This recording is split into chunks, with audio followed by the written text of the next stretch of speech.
Ferré. Bah, moi c'est Jenny en France. Hein, écoute, il écoutait la musique dans son bus. Donc du coup, je me suis permis de lui demander si c'était bien toi qui l'écoutait. Effectivement, c'était ça. Donc je m'étais pas trompée. Voilà. Ferregola? Oui. Ouais. C'est ça. C'est bien ça. Mais moi, j'aime bien ta chanson Portemoneo. Je l'adore en tout cas. Voilà. Je danse beaucoup dessus. Bon, ben merci beaucoup. Papa Hervé. Bravo à l'artiste, bravo à l'artiste. Donc, tu as posé mon bébé. Il y a un artiste à autre ça là. Toute une émission de dépôt banda qui tient sous ici. Ah ça va bien.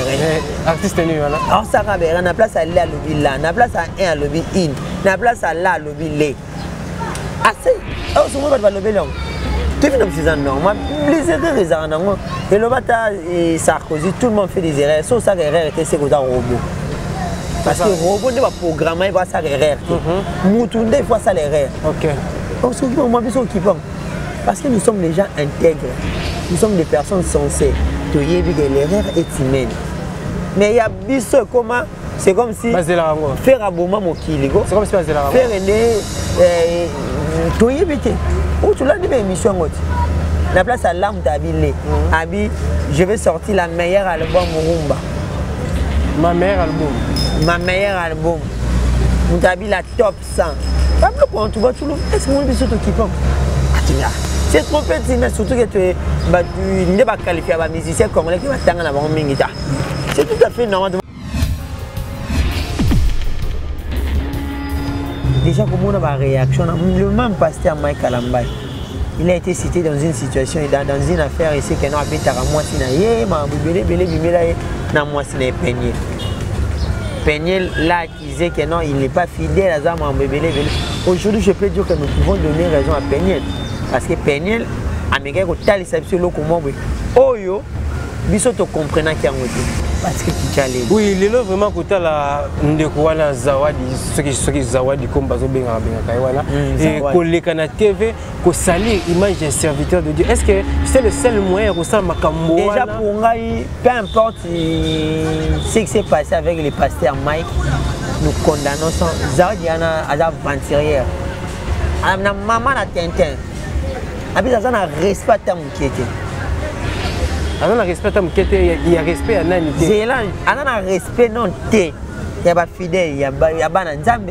On a respect il y a mobali na ye. On a respect il y a belle famille na ye. Comment c'est fait que yo olio comme na TV on le ba non to sala ngoboye 3 fois si to comme un niveau ya si ma baluka vaseline. Mido. Ce sont des intimités.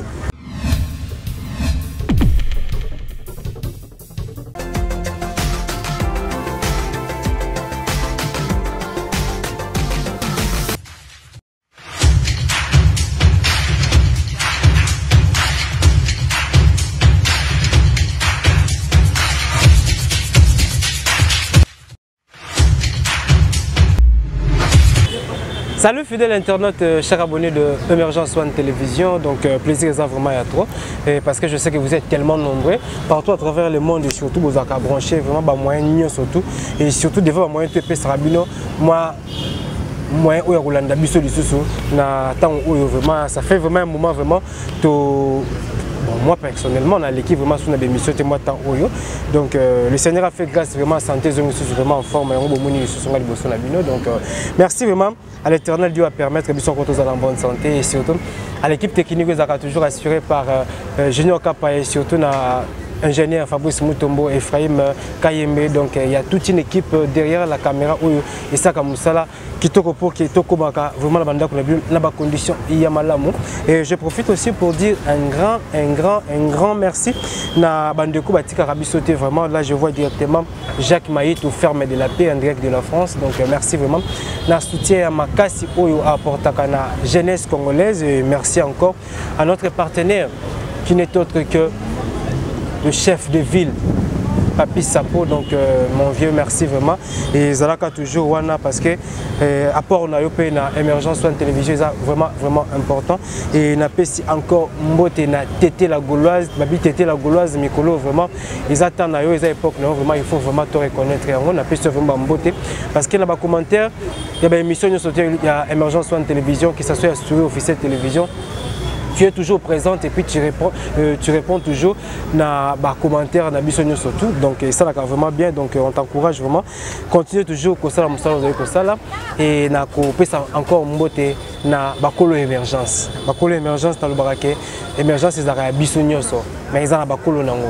Là je vois directement mon vieux Carla Itonga depuis la France et depuis Londres et puis na monnaie Carlos José et sans oublier Sandra Mbabou et na sanité Francine Ndombe ainsi que Candy Chama na couple Sibou donc papa Nabiso Mertin c'est Sibou ainsi que maman Clarisse c'est Sibou donc bawana vraiment tant qu'on a bête à ma soleil émergence na mona vraiment des bango donc sur ce plateau je suis avec Tariq Ngango journaliste émergence One Télévision analyste il y a émergence One Télévision tous et puis te développer par sujet comme d'habitude Lilo vraiment nous allons parler plus de Ferrego là et sortir à Dynastie et te parler un peu plus de la rencontre où tout le monde qui est Tamboli la net Ferrego là le padre à Yambaki Bango presse intelligente donc tu éviter à Yambaki Bango pourquoi on reçoit Tariq Ngango ou les journalistes il y a Nzambe et nous allons aussi parler de l'affaire Mike Alamai et Naba Makambo nous sommes sillonner autour il y a affaire Wana donc nous allons parler de ça avec Tariq Ngango aussi vraiment capable vraiment que la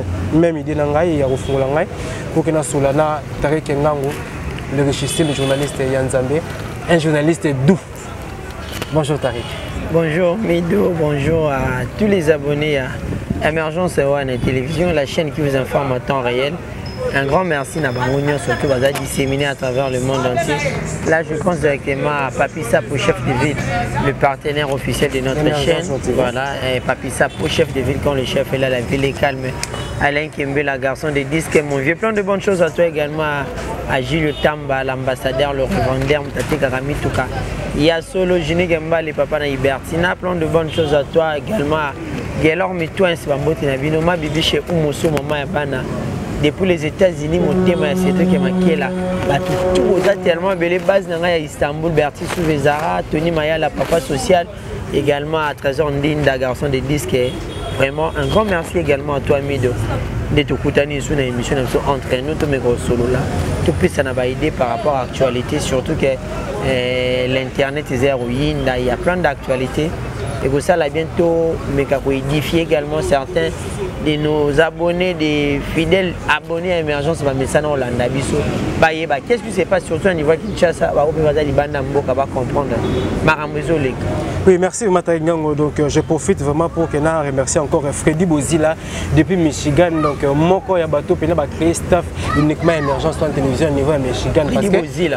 Freddy Bozila, donc photo message parce que Mikolo déjà tout cela qui n'est qui va faire base au niveau de Michigan. Donc hier Moutaza vraiment pour coordonner ma selon Panzi. Donc dans la Mikolo je appelle na mon émergence au niveau de Michigan grâce à Freddy Bozila.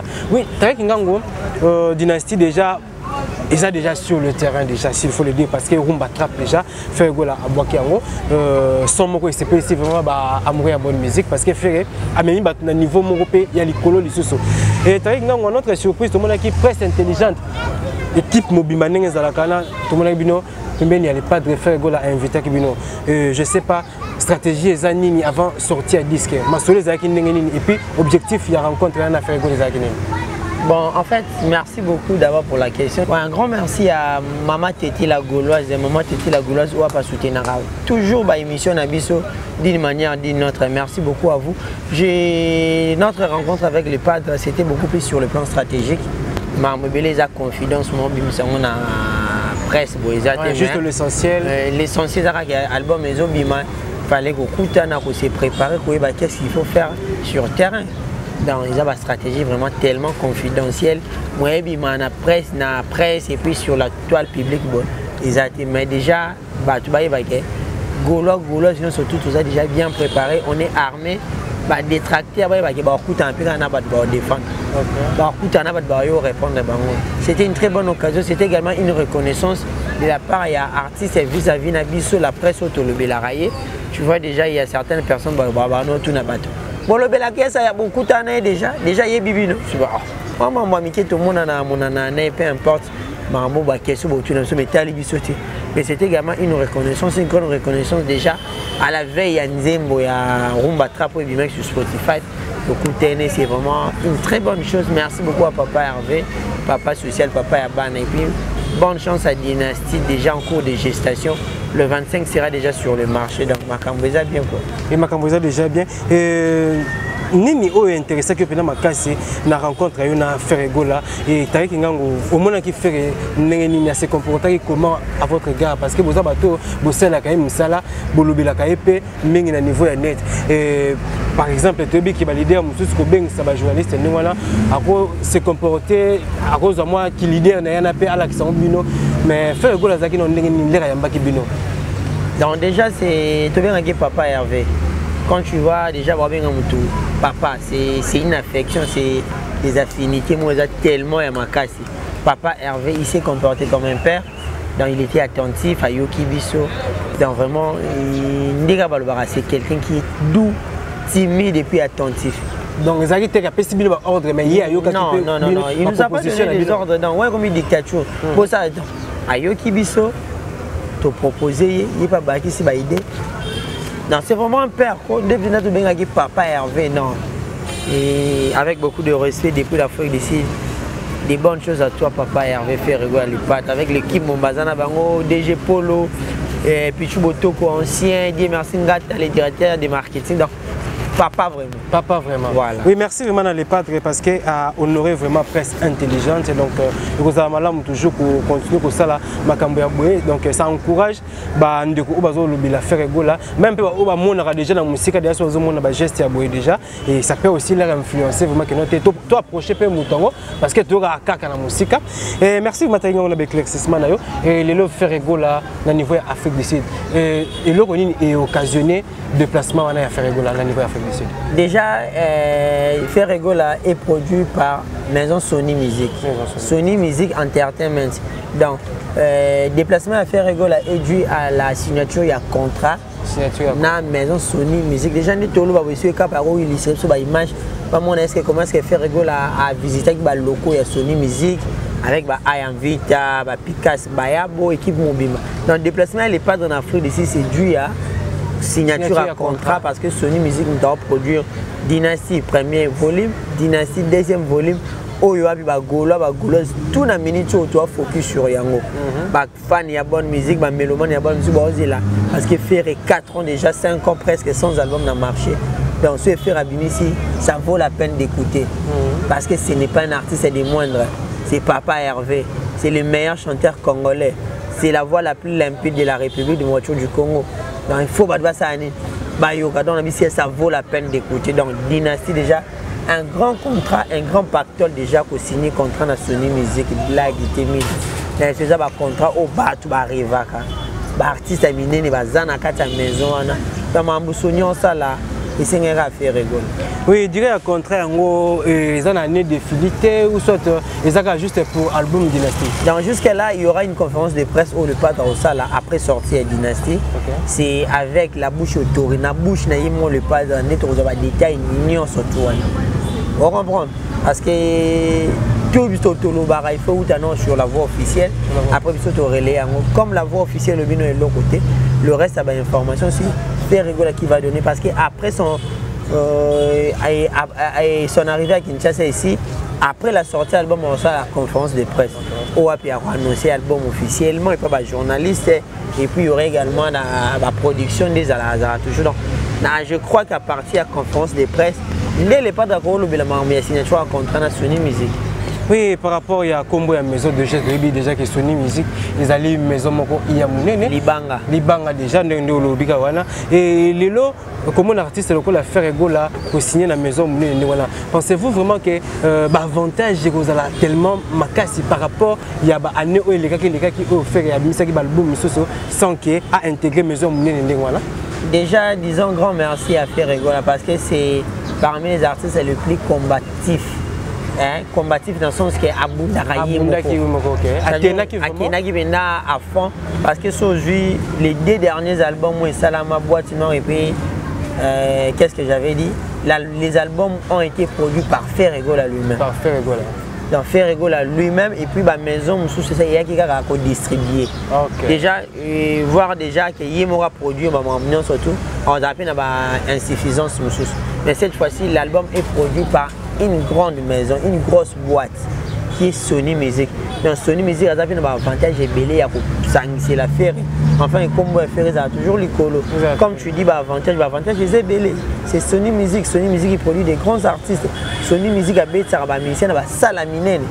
Donc à travers contrat on a fait à Robert tu va concert na ba salle ya minene ba Bercy ba Olympia ba Zénith ba Bataclan ba et Casino de Paris. Donc quand en France, c'était voir même dans Hollande, dans les États-Unis, partout dans le monde entier parce que Sony Music c'est presque dans le monde entier.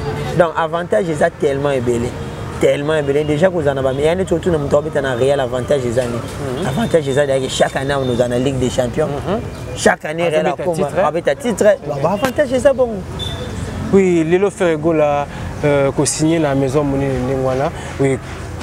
Ferregola n'est pas vraiment artiste ou artiste Ferregola artiste et parmi biloko est attiré vraiment maison de production à la Sony et vous allez kaka voir Ferregola top qualité pe ba chanson ou ya betaki déjà avant. Non, ils ont voité parce que il y a des chanteurs ils n'ont pas une belle voix. Donc ils ont pas organisation à bureau. Ferregola est bien entouré. Il y en a un bateau qui n'est pas très mal entouré, va mi ça. Les padres sont tellement bien entourés. Tu vois déjà, il est entouré de Ayan Vita, Picasso Bayambo, Badi Mersingata, Badi Jem pour le bateau résonnant. Ils sont fourrés au moulet pour l'artiste. Donc, raison pour laquelle je dis Ferregola, vu qu'il est bien entouré, avantage il y a maison parce qu'il fait rien qui est bien. Parce qu'il a une belle voix. Isaac non. Mais avec l'artiste,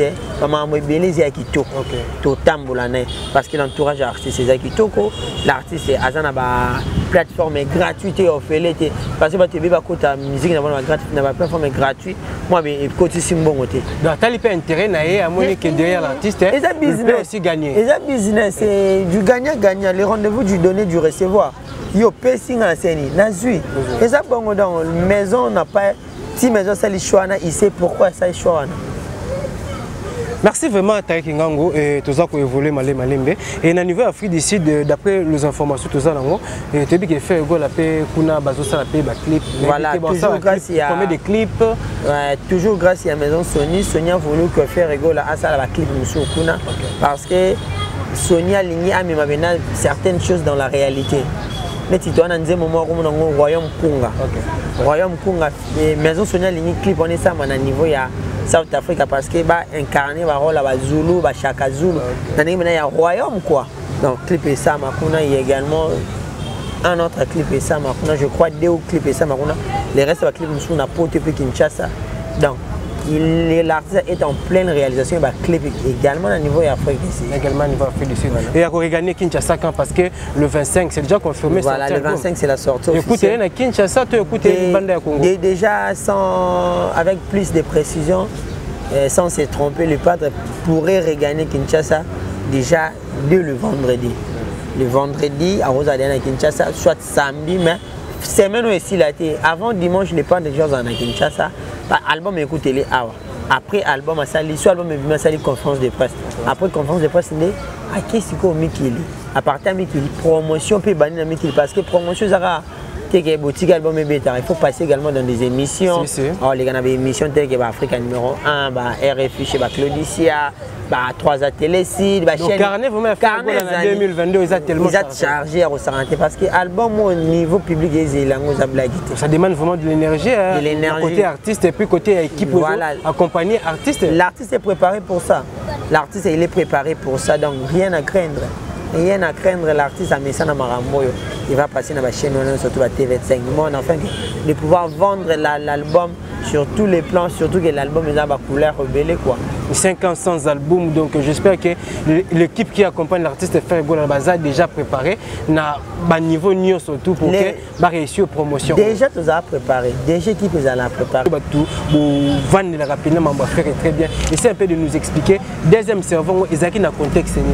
Mais déjà il faut comprendre une chose, les padres c'est un artiste qui a combattu de façon nion.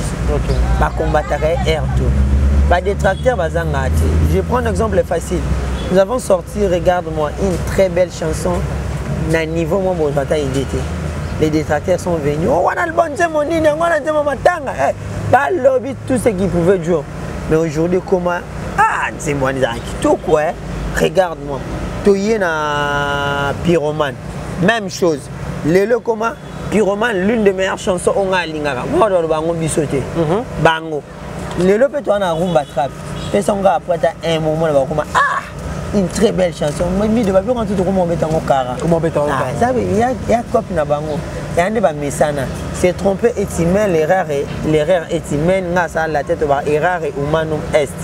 Donc l'erreur et timer c'est rien de grave. Rien de grave et le route qui est grave et ça qu'on a. Merci Mataï Ngango, juste un message naba Golo Bazotalabiso parce que le 25 donc c'est comme si c'est tout le monde aza vraiment na fauteuil né azo zela vraiment sorti il y a dynastie et message de Ndeko Bazotala pour que toko na deuxième sujet na biso. Voilà, avant qu'on a le ba na kota na message à tous les Gaulois. Tu as posé mon barrière. Il y a un artiste à tout ça là. Toute une émission dépôt bandaki. Tia Soukisi. Ah ça rabéré. Artiste nu là. Ah ça rabéré na place à la lobby là, na place à un à lobby in, na place à la lobby les. Assez. Ah on va lobby là. Tu viens de me faire normal. Les erreurs les arnaques. Et le bata et Sarkozy tout le monde fait des erreurs. Sauf ça erreur était c'est que robot. Parce que robot n'est pas programmé pour ça erreur. Moutounde il faut ça l'erreur. OK. On s'occupe moi biso qui parce que nous sommes des gens intègres, nous sommes des personnes sensées. Tu sais que l'erreur est humaine. Mais il y a biso comment c'est comme si faire aboma mokiligo. C'est comme si faire ende tu sais bien où tu l'as dit émission ngoti. La place à l'âme d'Abilé. Abi, je vais sortir la meilleure album rumba. Ma meilleure album. Ma meilleure album. Mutabi la top 100. Pas plus pour tu vois tout le. Est-ce que mon biso te kipam? Ah tu viens. C'est trop petit, mais surtout que tu n'es pas qualifié à musicien congolais qui va t'engager dans le mingita. C'est tout à fait normal. Tu balayer, surtout que les musiciens congolais, ça est fort. On va battre un mingita, on va français. Ça est fort. Le moment où les gars ont des émissions et bandelitis sous français. Ça va t'encourager, va te féliciter. Donc, pour revenir à ta question sur les Gaulois. Pardon, s'il vous plaît. Bah, il y a une vidéo, il y a un frère au niveau de la France, donc c'est un frère à moi. Azaki na métro. Voilà. On a une musique à faire. Alors la musique à faire, à Kati Musique, au moment à Kati Musique, il y avait une dame blanche. Azaki wana ayoki sikoyo musique à faire, ba Kati yango. Ayebisi sikoyo ndekona kenote, mais pourquoi Kati Musique il y a musicien wana? Nda tuni ke bi musicien bi aussi, na yebi se faire Ego là c'est un musicien congolais. Atindelinga vidéo mundele. Ndele pende ba Kati Musique à faire sengi bazongisa yango.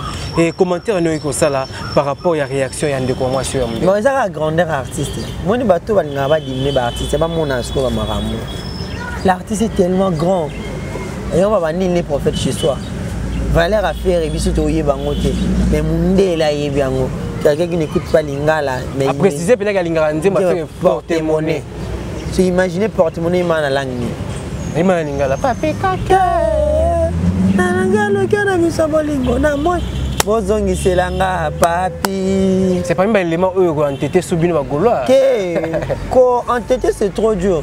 Nous avons un artiste qui est grand. Waza mundele, agape français a naturalisé té. Français il y a français. On comprend Mido. Donc ce sont des actes sur ces artistes à Zamounen. OK. Maman et ça, mais l'artiste à Miketa et ça, mais l'artiste à Balabala. Pour ça, il faut l'artiste à Zamounen. T'as niveau faire à ma musique. En plus, la dame a accepté de faire la vidéo.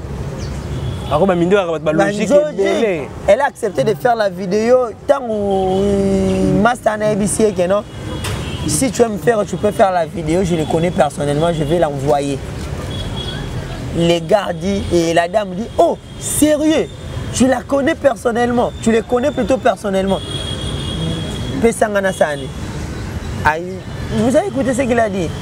Bien, ben, je suis française, j'aime ta musique, j'aime beaucoup ta chanson, surtout porte-monnaie. Donc, Papa Hervé. Bravo à l'artiste, bravo à l'artiste. Donc ça prouve vraiment à suffisance que l'artiste est vraiment à Tikaba empreinte, vraiment non seulement dans la République démocratique du Congo, mais partout à travers le monde. Donc c'est un artiste. Imaginez jeune ami qui est camerounais à Vivaranakati à Nicosie, à Chypre. Il me dit, Tariq, vous ne connaissez pas la valeur de cet artiste Ferregola. Avec nous au Cameroun, on les considère comme un dieu.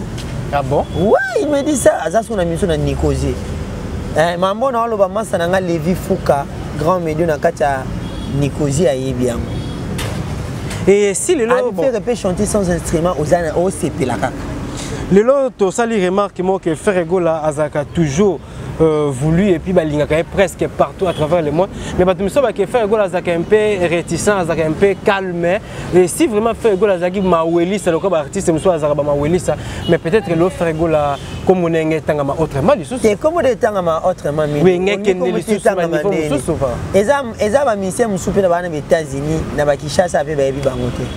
mais à la star, il y a planète, il y a c'est tout à fait normal que quand tu es c'est normal. Donc comment faire les jeux ma casse. Merci vraiment Taringango. Donc ça fait plaisir à Simplice Bass na niveau il y a France et sans oublier Parvi Bosulu ainsi que Mbalandinga Goux na niveau de Turquie et à mon vieux Mopache Kemba na niveau de France. Donc il faut continuer toujours pour soutenir Émergence One Télévision. Je ne peux jamais oublier Monsieur Bill Mobuka ainsi que toute la famille Mobuka à niveau des États-Unis. Donc tous ça toujours ensemble. Oui Taringango concernant le deuxième sujet Nabiso. Avant de j'aimerais te poser cette question. Tu au prière en église? Ouais, moi je suis chrétien dans la Bima. Bima Nouvelle Alliance, et pas apôtre Bolia Bono Omer. C'est-à-dire patriarche qui apôtre Bolia. Casimir, Bima, donc biso que tu as pas ya moi na apôtre Bolia Bono Omer. Donc ngabina né grandi na katia Bima donc. Merci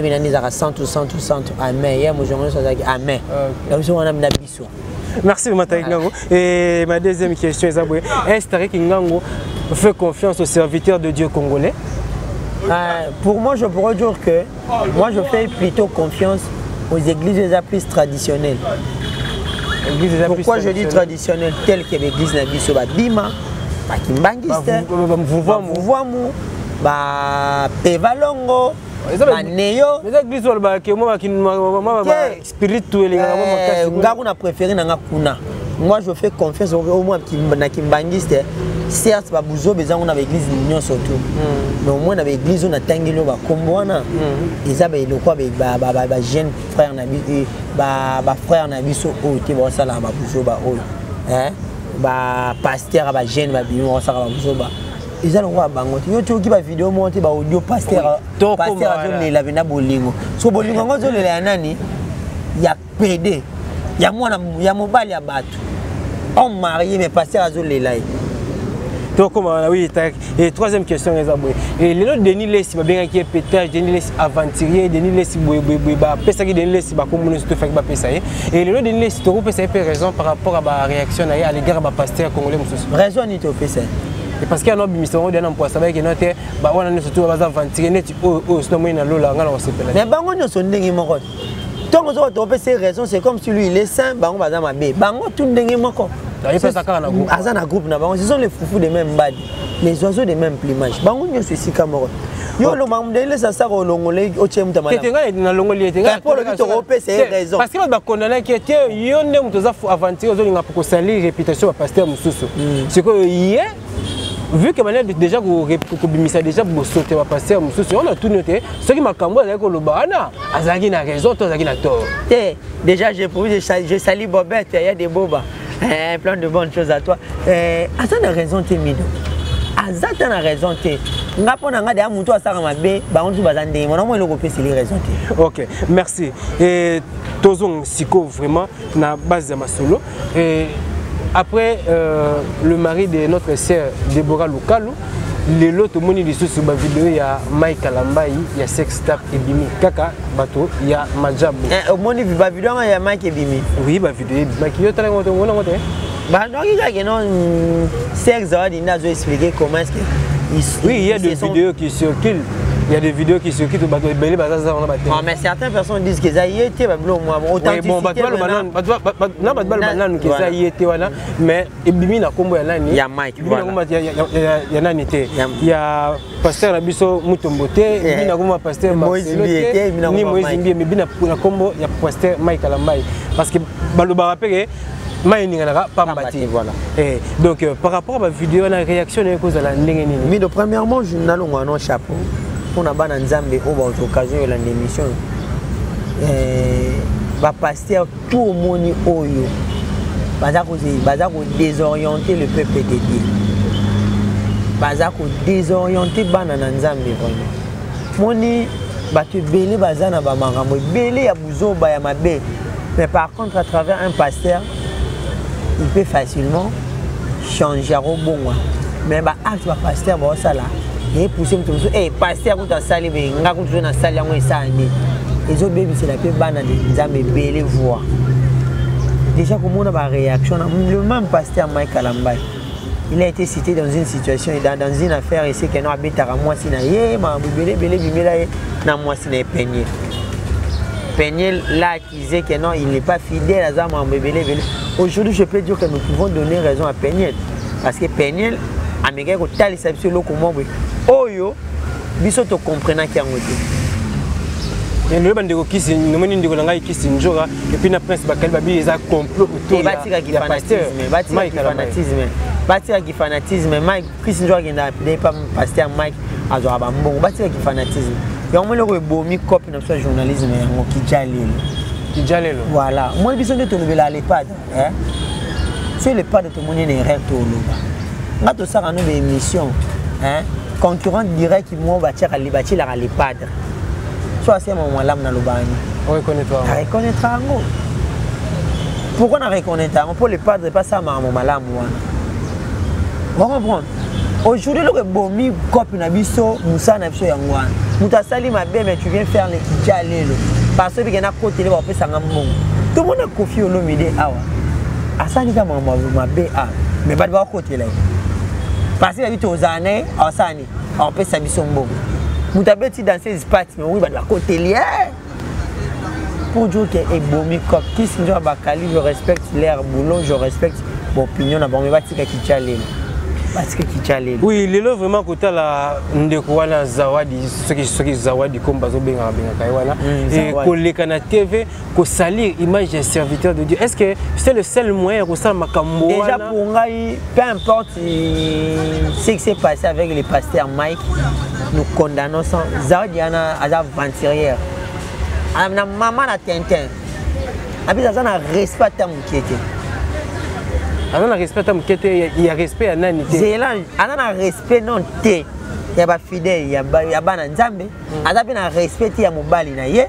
On a respect il y a belle famille na ye. Comment c'est fait que yo au comme na TV on le ba non to sala ngoboye 3 fois si to comme un niveau ya si ma luka vaseline. Mido. Ce sont des intimités. Yo le bon na TV comment en plus au second mobali na yo té.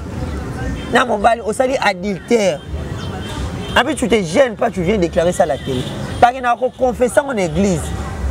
Il y a un pasteur au confessé, pasteur au sané. À garder secret calmement, soit tu pas sans garder secret. Toi tu viens dire ça à la télé, puis surtout ça. En plus les réseaux sociaux. Les réseaux sociaux. C'est n'importe quoi, ça c'est de l'imbécilité puis de la bestialité. Bah t'as bon te encourager, Aza Zoba. Excusez pour les termes, je suis allé trop loin, mais ce sont des choses trop tolérées. Moi, c'est Rosa dans le comportement, moi, c'est Rosa dans le comportement, jamais. Et le côté lié, il y a raison. Au côté par rapport à quoi? Il y a mon talinga. Non, bien sûr, au moins, bateau va s'arrêter, benza va bimsa banca na poissa. Quand il y a déjà, non, tu vois, babimisa bango tuna bapoisa. Ah, tu es venu babimisa bango. Hein? Et bandaka na Moïse Mbié mambo Eliane. et mukuna mamba ya chaso ina voiture et Denis lesi makambo boye bango nyoso to nzambe déjà bimisa bango na poisa to yebi ki to wana pasteur msusu akozwa mutu asa délivrance njoka mutu abatu bokana pesa mbongo pesa mbongo ta leki na TV akomo dévoiler ba secret to yebi bango tous ce sont des aventuriers, ce sont des men, ce sont des batama qui on a ba aventurier yo na bi il faut to dénoncer bango parce que bazo désorienter peuple de Dieu bat ngana zongeli mwana mwasi wana mido yo femme mariée banaki ndeni bano longolo sous-vêtements ba boko mona makamwana tout donc tia sali yango il était conscient et elle était consciente ya mamutu wana mais il s'est permis au salanga après yo lo bakeno na ba anglais mwana ko usoba na ko kosa biswe to éviter so anolo bani est-ce que to ko ba keza ko pa ina mbane parce que biki à chaque fois ça la ngo mbane ya limbisa ka zong saka ka limbisa ka zong saka mido wa se komi kopa bongo bena wa komi kindo kitoni ce kopa bongo c'est que bena Isaac kopa Isaac bongo te kopa on va gagner ni va gagner ba millions oh mon cher ami il y a des choses qui choquent tu sais combien de mamans sont choquées par rapport à acte à la fille à ça hein ngalo les autres ngisanga pena makasi ka réputation de serviteur de Dieu Michael et surtout hormis l'esprit il y a aussi les sentiments bien sûr il y a les sentiments mais aussi on a femme mariée depuis qu'elle a divorcé la rose a peine à moi prétendant mon salon entre mon ballon coulé c'est tout à fait so au même moment tout et là que ça va saigner ça même à ma job qu'est-ce que c'est peut-être malouche wana besoin d'intimité tout le monde va filmer bino alors pendant que si bon ils ont deux personnes mais c'est comme 3 4 on est comme partout fait ça entre 3 personnes ça devient une partouze au moins tu es en sensibilité mille ça dit que genre bablo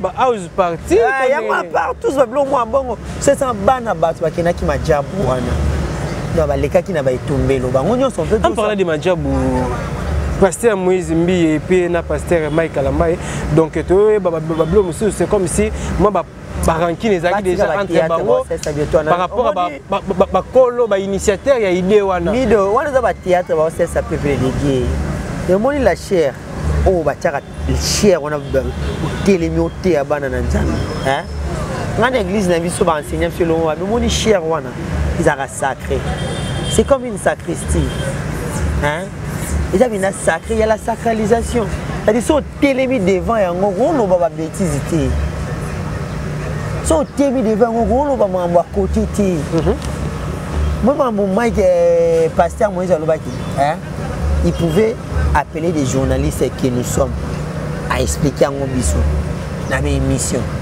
na place où expliquer on a cher ça n'a pas de sens au moins d'après c'est votre rendez-vous jeudi à 22h hein c'est là et si quand des fois le bilango il y a un Instagram na yé na cher temido c'est le temple bon peut-être qu'un pleur comme une ngoa s'attendait une ngoa tia le blague on a ça comment que le gars ko serré comme on ko coller comme on a à chaque fois na Michael Ambaye il fallait tenir quand on monde babara il faut avoir des communicationnels pour être bien formé on est nga ça na communication des organisations si on tient à charger de communication nous BRR rebelle sur le plan communication au salon chaque au moins biso dans journalisme to bara les faits sont sacrés, les commentaires sont libres. Il faut savoir communiquer. Il faut savoir communiquer. Il faut savoir. Tout acte communicationnel. Talent plaire rien en Ngolelo. Au qui pasteur prophète Ngefate. A condamné bango. Aïba lula fumbwangani. Lula fumbwangani. Allez-y comprendre. Ça dit pas pour madame na bango les comptes à rendre, ça ne pouvait pas venir dans l'église, na chair, non.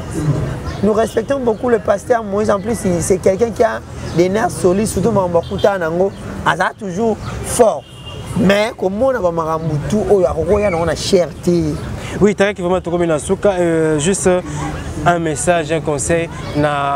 Bandeko bato la biso bato bandimela yesu lokola mokonzi pe mobiki comment on va acte ya boye ezo diminuer foi ya bandeko makasi ezo diminuer foi makasi mido ezo diminuer foi ya bana nzambe belé on a ba doute ko sambela wapi to koye pa nani oye pa o achaka lilo kwa ngai boye ye pe kuna ba voice mazo lula ni mobali ya bato Mais récemment, l'église a passé à Moutombo, à Tchélobo, à Koué. Pasteur, va s'améliorer par une pasteur. À Koué. Au moins, il y a pas 26, c'est pas pasteur. Batama Kiona. Pas tu as cette image. Denle Sabin avant Batama Kiona. Et point Denle Sabin à Batama Kiona. Aïzala kana bangona bangwana yebi bangwana. Il y a des business spirituel. Et ça yebi bangon tout ma Kiona ba. Pasteur France. Ah, ça passe. Merci Taïngango, juste un message, conseil dans le peuple de Dieu. Je pourrais dire que Bananza surtout vous a découragé.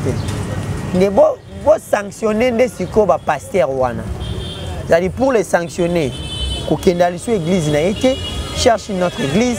Bah dis-moi ça adam ça bon on dit mais belon nous to fait ça y est quoi que nos voyageurs à qui nous ça là on va vous aux États-Unis dis-moi il y a plein des orphelinats à Kinshasa bon wana bon Satan a orphelinat et les orphelins il y a plein de hommes de vieillards à Kinshasa dans la République du Congo bon wana sungata ba vieil homme na place pour que nos pesa ba pasteur wana azwa lati pantalon qui toko va repasser les soins chaussures à $280 veste à $5,000 pour à séduire bana batu a bebisa kombo ya nzambe akena mbongo en États-Unis ameli masanga a continuer hôtel à sali partout bon pesa ka bango le sumbongo ante peuple de Dieu nous vous éveillons tozo la musabino bato ba côté la ba pasteur on a tout baza ba jalelo muta sali mabe au côté les certes l'erreur est humaine le pardon nzambe limbisa toujours bato mais c'est comme répétitif et comme mabe bis répétitif comme mabe bana nzambe tous aller veiller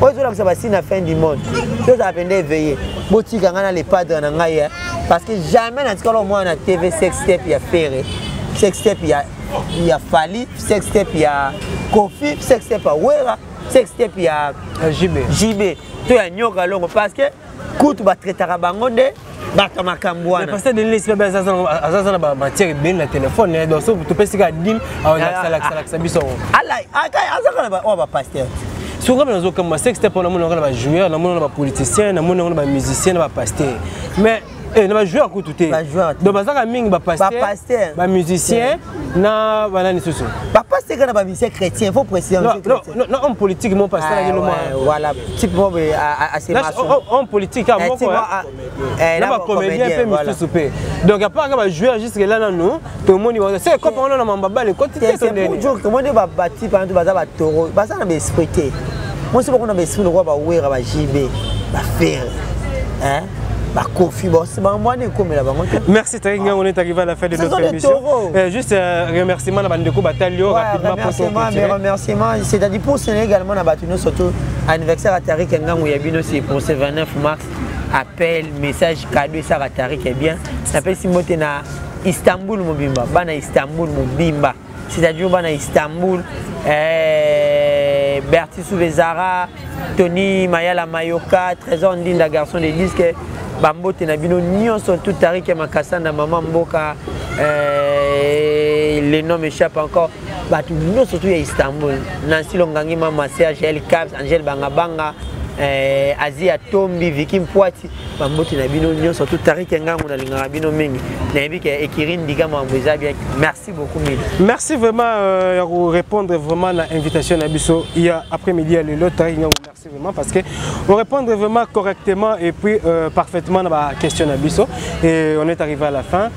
Merci vraiment parce que vous nous avez accordé le temps quand même et on a Abisso du début jusqu'à la fin et naebi que Boulinga Abisso Boulanda Abisso vraiment donc bon continuer toujours à soutenir Abisso et toujours là pour la recette la Bible Musala OSP Sarabino.